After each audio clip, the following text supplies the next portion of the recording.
Во пресрет на 4 ноември роденденот на Битола, полувечерен концерт во соработка со пензионерската пејачка група од Прилеп распеани прилепчани, традиционално Сирма Војвода синоќа се приклучи кон одбележувањето на овој празник на битолчани. Сирма Војвода секоја година е во програмата на градоначалникот или да речеме на Советот на општината Битола, и не само Сирма Војвода, ами Сирма Војвода соработува секоја година и со Сдруженијето на пензионери, на пејачката група Сдруженијето на пензионери од Прилеп.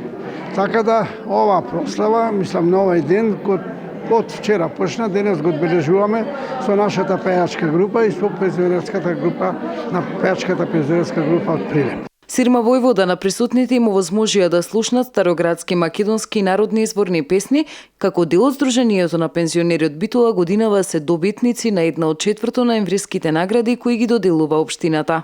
Вие сте први на кој што ова вест му ја соопштувам. Јас се надевам дека можда имате слушнато и преку други извори, али јас како томе ја соопштувам прв во јавноста. Секоја награда е мотив. Али највисоката награда што може град Битола да ја додели на една невладина организација е наградата 4 ноември. И оваа награда нас ни е гордост, сите се гордееме, целото раководство, али мора да види поттик за понатамошна работа, можда во иднина пак да дојдеме до некоја друга награда, ако не битолска, можда и на ниво на република. Дополнителен мотив за уште поголема грижа и заштита на лицата пензионери во Битола ќе служи оваа награда, која е високо признание, а од Сдруженијето се надеваат и на други награди на државно и меѓународно ниво.